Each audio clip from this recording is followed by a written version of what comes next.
Hi, I'm Robin Kenny. And I'm George Cox. We're the award-winning Talk of the Town, and this is our first show of 2019. Robin, what's coming up? Well, I went to the Collings Foundation, which opened a brand new museum in October of 2018 and is reopening the grand opening in April of 2019. Wait until you see this place. It is incredible. And we also have an update from Pam Fletcher from the Nashoba Valley Ski area, who I believe you know very well. Yeah, she's a really good friend of mine. It's always fun hanging out with her. And later on in the show, they're having a Jimmy Fund benefit to benefit the Dana-Farber Foundation. We also have the Nara Park lifeguards for their life-saving efforts at Nara Park. All this and so much more on this edition of Talk of the Town.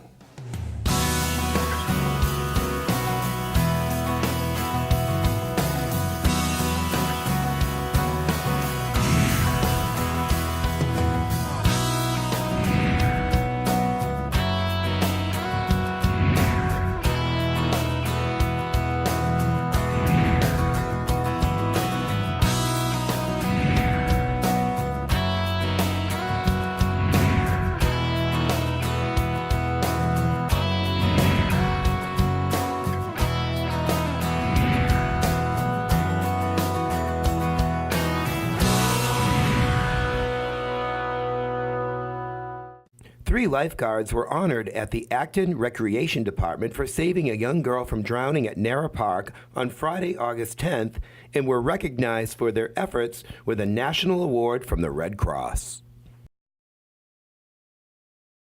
Three lifeguards were honored at the Acton Recreation Department for saving a young girl from drowning at Nara Park on Friday, August 10th, and were recognized for their efforts with a national award from the Red Cross.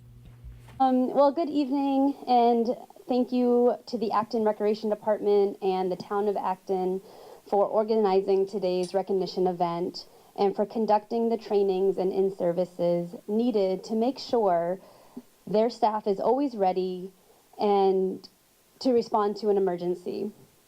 Thank you to the families, friends, and colleagues for joining us as we celebrate three individuals whom are members of the community and the Acton Recreation Department that used their American Red Cross training and jumped into action to save a life last August. Today we celebrate Andrew Dickinson, Jared Arnold, and Julia Bierman. The award we are presenting today is the Life Saving Award for Professional Responders, given out to professional responders, including healthcare workers, acting while on duty. I would like to invite Melissa Rear, Recreation Coordinator for the Acton Recreation Department, to now present the awards. Good afternoon. My name is Melissa Rear, and I'm the Recreation Coordinator for the town of Acton. I administer and manage all the Nara Beach and camp operations. 2018 was my 8th summer in this position, and I've worked since working here, and Nara has never experienced a situation similar to what happened last summer. Becoming a lifeguard means taking on the responsibility of keeping people safe. Lifeguards need to stay alert and remember all of their training if there is ever an emergency at their facility. On August 10th, 2018, these individuals had to use their skills to save a young girl from drowning when she went into cardiac arrest while swimming at Nara Pond. They are being rewarded not just for their actions, but for their teamwork and courage in performing the job that they were hired to do. Jared Arnold was on the stand at the time and leaped into action when alerted by bystanders. He used his lifeguarding skills to remove the victim from the water. Once on shore, Julia Bierman jumped in and performed CPR on the victim. While she was doing CPR, Andrew Dickinson sprinted to the Nara office to retrieve the AED and call 911. By the time he got back, Julia had revived the victim and the AED was not needed, and help was on the way. Their teamwork and perseverance paid off, and they became heroes by saving a 7-year-old girl's life. The Recreation Department thanks these individuals for getting the job done. We are honored to have them on our staff as Nara lifeguards. Thank you, Jared, Julia, Andy, for a job well done. Myself, coworkers, and the community are very proud of you.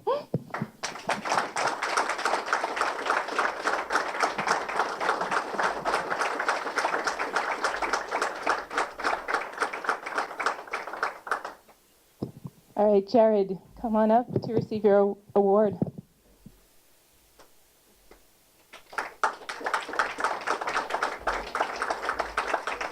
Jared, can you just stand up here? Yeah, we're gonna do some photos.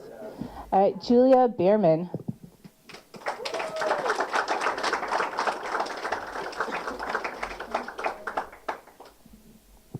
And Andrew Dickinson.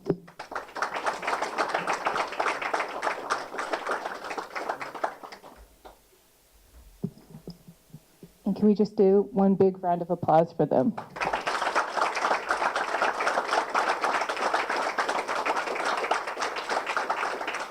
So anybody want to tell us what it was like that day? What was the weather like? What was the setting? How did it all go down? So it was just a regular day at Nara. It was pretty nice out, maybe mid-80s.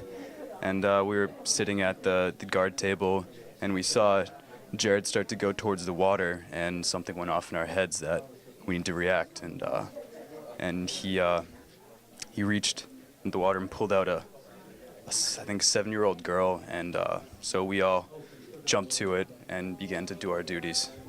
So what was going through your head when you saw that all playing out? Obviously a lot of nerves. That's something that we're prepared for, but obviously doesn't happen that often. So a lot of nerves, but everyone kind of did their part as the team, and I mean it went exactly how it should have gone. That's great. And what was the first thing that you did when you saw that happen? Well, I wasn't sure what exactly was happening, but I was just I heard a woman yelling, so I was just trying to get to the woman as soon as possible. And Melissa, can you tell us a little bit about the training that you helped coordinate to make sure that our lifeguards were prepared for a day like that? Yes, so we have weekly trainings on Wednesdays, Wednesday mornings, and lifeguards get certified every 2 years. So what I like to do, I'm an LGI, which is a lifeguard instructor. I like to go over all the skills. I pick a different skill each week, and we go over the skill just to make sure that they have it in their head, just in case any issues happen while on the beach. Yeah, well, we appreciate all of your efforts and everybody there that day. Are any of you coming back to the camp this summer to work the beach? Yeah, I am. Yeah? Yeah. What are you looking forward to most?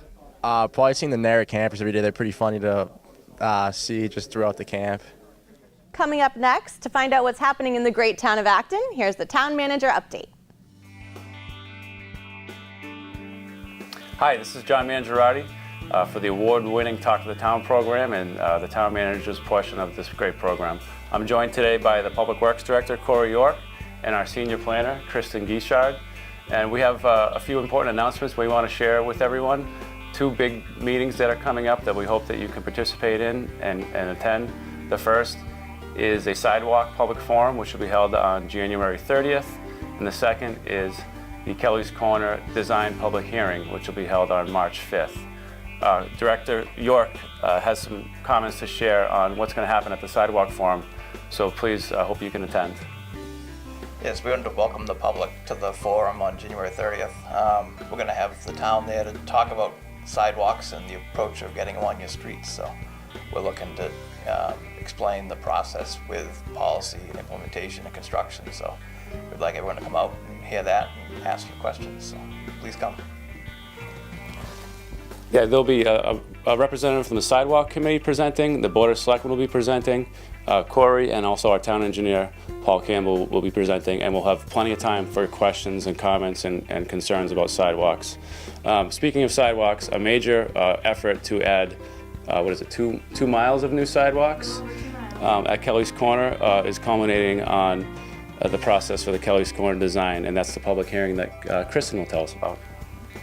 Thank you. So it's been about 4 years in the making now, but the town of Acton is at the point where we have reached the 25% design, and Mass DOT, or the Department of Transportation, will be holding their formal public hearing on March 5th, and that is the community's opportunity to provide additional public feedback and comments. So we hope that you're able to join us. That will be held at town meeting at 7 o'clock. Right, and the meeting will be held right up in the town hall, Francis Faulkner meeting room. And we will provide other notices leading up to the event, but please hope you can join us. Thank you, and until next time, enjoy the snow that's coming. Stay tuned and find out all the fun going on at Nashoba Valley Ski Area in Westford with Pam Fletcher with the Nashoba Valley Ski Area Update. Pam Fletcher here with Rob Murphy, who is the Assistant Director of the Ski and Snow Sports School here at Nashoba Valley Ski Area. And we're talking a little bit about lessons today. Now, Rob, you've been doing this a while. Based on your experience watching people in a snow setting, describe the benefit of lessons for a skier or a snowboarder. Well, our lessons range from 3 years old to 103 years old. And we're specifically designed here for ski school. Our beginner area is extremely expansive. It's a nice, easy slope, so we have our beginners that come out. 3 years old, they start. You know, we have our kids club in the morning, Monday through Friday, Saturdays and Sundays, that come out at 9:15. And 3 years old, these guys are amazing. By the third week, by the fourth week, they're ripping turns, and by the sixth week, they are skiers. So that's now, what great. about the adults? You know, I mean, sometimes there's a never-ever that's an adult that maybe skied before or decided, wow, I hear so much about it, I want to get into skiing. What advice do you have for them, and why do you think lessons are beneficial for the older crowd? Well, you find a lot of adults that have friends that ski or family that ski, and they realize that winter's coming, it's here, we got to do something, you got to utilize the snow and the cold weather. So they're saying, I want to learn how to ski. And we have people that come in at 10:30, and those students, they can start with one lesson if they just want to fine-tune their skills. And if they've never ever skied before, it also is beneficial for them to come in and do either one lesson or 3 weeks, and they can also purchase a 6-week. So we get a lot of people that love to do the 6 weeks. They come, they show up, they know their instructor, they're looking forward to seeing their instructor every Wednesday or every Thursday, and by the time that they're done with their 6 weeks, they have improved drastically, and it opens up their whole life to, number one, the sport of skiing, and number two, they can travel the country and see so many different things through the ski industry. And you know, the interesting thing about the 6-week program, and there's also a 3-week program, Yep. These types of programs offer the opportunity for you to get basically instruction, coaching during the week. Certainly. Practice your skills throughout the week, and then maybe take your family up north, up country for the weekend or whatever. But I think that what people maybe don't necessarily understand is that by having those multiple repetitions, especially with even school children, how have you seen those results in terms of their improvement? Oh, massive, massive. The students come in, they're like I said, they're excited to see their instructor. You know, they walk through the gate, whether their time is 1:30, 3 o'clock, 4:15, or 5:30 after school. They know that on Friday afternoon at 3 o'clock they're going skiing, and they are excited when they get here. They're at the gate, they're screaming for their instructor, we want so-and-so, and by the time that they're done with their lesson, they're exhausted. You know, they've been having fun for their whole hour, but by the time that 6 week is up on their day, they're skiers. They're or skiers snowboarders. or snowboarders. They're enjoying their lesson. They're enjoying their time here, and we cater from the beginner where they don't even know how to walk around yet. They've got the boots on their feet. They're walking like they're on the moon, and then by their 6th week, they're coming down ripping black diamonds, and the parents are super impressed with their expansion. But it's good to see it on their faces. It really is. Well, and learning to ski and snowboard is a great way for you to get out there and enjoy the winter. Don't let a friend coax you to the top of the mountain. Take a lesson to get started, and you'll have fun and be safe out there on the slopes.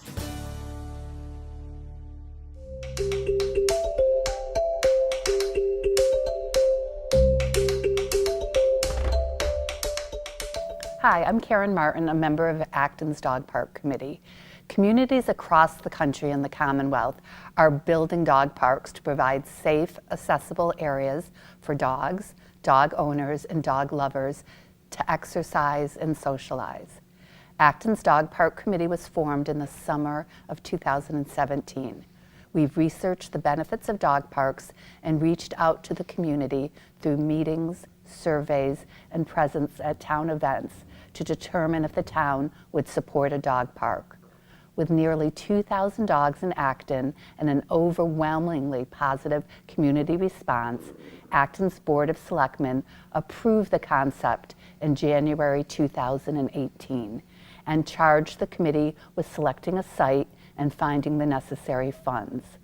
With major funding available through grants, we have narrowed down our site options and expect to select a location in early 2019.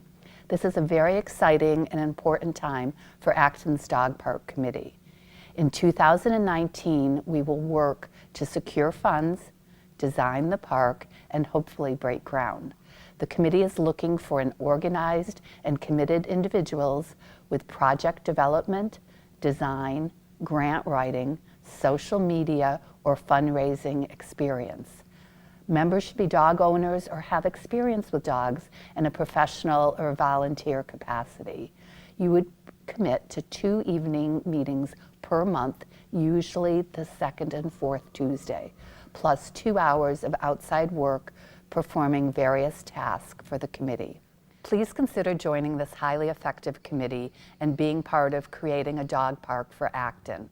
Fill out the volunteer application on the town website, come to one of our meetings, or email us at adpc@acton-ma.gov. Thank you.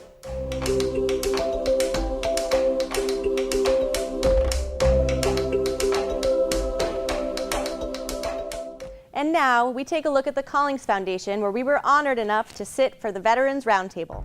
The Collings Foundation in Hudson, Massachusetts opened the doors to the American Heritage Museum this past October for a preview period before the museum's grand opening in April of 2019. An unseasonably warm weekend set a great stage for more than 300 World War II reenactors and thousands who came to see the incredible live-action display of the Battle for the Airfield.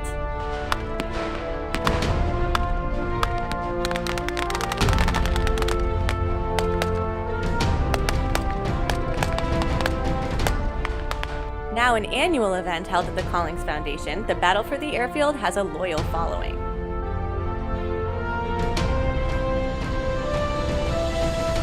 There was also a Veterans Roundtable speaking event, during which audience members were able to hear real-life stories from World War II veterans and even shake their hands and ask them questions.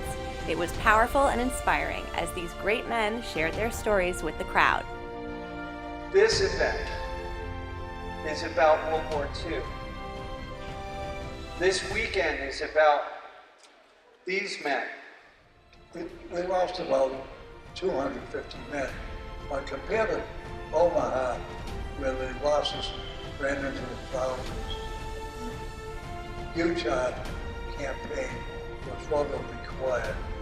And but at any rate, we assembled our group and marched up the hill along a fieldstone wall. Another story about her, I met her about 50 years later. I'm glad that didn't So anyway, we ended up over there in Maui when we loaded up all the boat marine. We started working our way out to the Western Pacific. Thank you very much, and I appreciate you all coming here. December 7, 1941, I heard about Pearl Harbor. 2 days later, I joined the service and ended up with the U.S. Army Air Force and was trained down in Miami, Fort Myers, North Carolina. In Fort Myers, I became a gunner. In Seymour Johnson Field in North Carolina, I became an aerial engineer, and later on in the war I also became a photographer. Not as good as a man who's taking pictures of us right now, but I took pictures on a B-17 with 2 different cameras called K-20 and K-24. One would show the bombs dropping, and K-24 would show the bombs actually hitting the target, and when we get back to the base, the intelligence officers could read these films, and they could tell you exactly whether we hit the target. And we also had a movie camera, and that's the way we found out that the Germans had a 262 German fighter. Jet fighters. Anybody have any idea how many Germans had? Well, I'll tell you, they had 1,200. Not many people know this. How many did the Allies have? They had none. When I speak to different people, I tell them how close we came to losing this war. People don't realize how close we came to losing World War II, speaking. After the profound and inspiring conversation, we visited the breathtaking American Heritage Museum. The museum illuminates a history one who has not been engaged in war can of course only imagine. The dramatically lit and meticulously arranged space awes patrons and features the Jacques M. Littlefield collection of war-era tanks, ambulances, and more.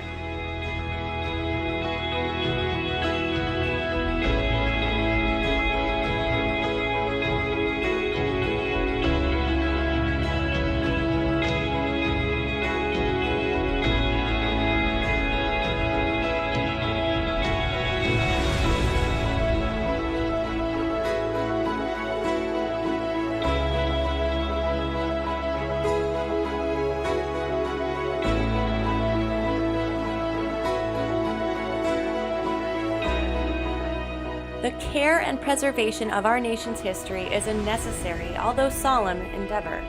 The American Heritage Museum serves to educate future generations, as well as honor those who have fought for our freedoms.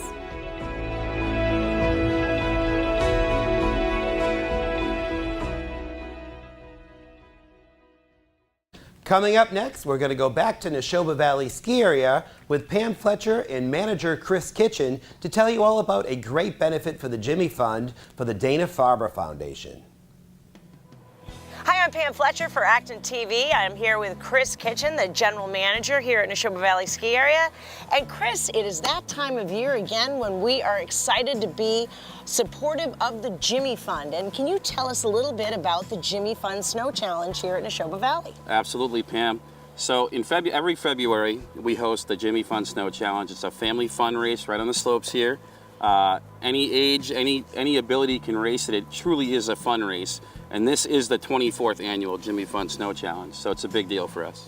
Now, this is February 9th, and can you go through a little bit about the logistics? Like, what time does the race start, and where can they find out more information? Absolutely. So you can find out all of the information at skinashoba.com.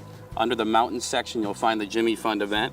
So the registration's from 9 to noon right in our main lodge right here. We might actually use our new South Lodge right here for it. 9 to noon. The barbecue, we get a vendor to donate all of the barbecue food for the day. So with your entry, it's $70 per person or $240 for the team. Every penny goes right to the Jimmy Fund. The barbecue's included. You get a lift ticket for the day, good till 5 o'clock, and you get the racing for fun.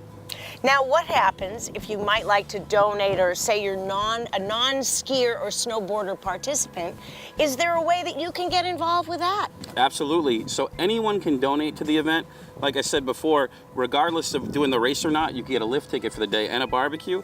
But we also have a live auction at the end. So at 3 o'clock, we meet up in the Outlook Restaurant and Lounge for the après party. We have harpoon there. For every harpoon that we sell on the property that day, $2 gets donated right back to the Jimmy Fund.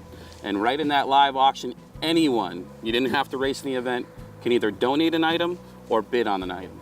Now, how important is this event for Nashoba Valley Ski Area? It's such a nice event to be a part of, and the contributions go to the Dana-Farber Center. Yes. And what I really think that they do is just such an amazing job with the research, especially for children's cancer. And so how has that been a part of Nashoba Valley, and how does that make Nashoba Valley a little bit more of a family of Dana-Farber? Absolutely. Everyone here gets excited for that day. It's very easy to get behind. Somebody knows someone that's been affected by cancer. So it's really special for everyone here. And like I mentioned, it is the 24th year we've done it. For every dollar raised, it's the same as getting $10 raised for research, because they get grants and everything based on what they can fundraise. Well, Chris, thanks so much for telling us about this event. If you want to find out more information about the Jimmy Fun Snow Challenge on February 9th at Nashoba Valley Ski Area, head to www.skinashoba.com and we'll hook you up and hope to see you out there on that fun day of fundraising. And here's Ann Westerheim from Ikaru to show you how to protect yourself from password scams and internet fraud. Cybersecurity's in the news. What can you do to keep safe? About a week ago, over 770 million unique email addresses and 21 million unique passwords were posted on a hacker forum, and this was all over the news. Headlines like this are a wake-up call to take better care of your password safety. And here's some practical cyber tips. Always use strong passwords. Uppercase letters, lowercase letters, at least 8 characters, but that's not enough because major breaches like this still occur on a regular basis, and your password could be exposed through no fault of your own. Use unique passwords. 76% of people use the same password or a simple variation for all their online work. Don't do this. When one password gets breached, that opens the door to everything. Your banking password should not be the same as your gym membership password. Don't use third-party logins like Facebook. They're convenient, but they're not secure. Change your passwords frequently. And use a password manager. Think about it. Strong, unique passwords that you change frequently, there's no other way you can remember your passwords other than using a password manager. Get dark web monitoring to protect your identity. Think of dark web monitoring as an early warning system so you know about the breach before you read about it in the news. Use two-factor authentication whenever possible. This means you have a password plus another credential to access your information. And get educated on cybersecurity. All it takes is one wrong click or a password in the wrong hands to do a lot of damage. Cyber threats are real and they're local. Protect yourself. And that's it for this episode of Talk of the Town. And if you love ActonTV and you want to learn how you can sponsor the channel, you can find all that information at actontv.org. If you have a show idea or maybe you want to connect with us, find us on social media at Facebook, Twitter, and YouTube. For all of us at Talk of the Town, we want to wish you a great week. I'm George Cox. And I'm Robin Kenny. We'll see you again next time. Park lifeguards for this life-saving... Here's Ann Westerheim. Westerheim. You said 2019. I did? Yeah. We haven't been here since 2019. I know. So, yeah, since 2018. Okay. Okay. No, it's our first show of 2019. Okay, say that then. Yeah, okay. Yeah, sorry.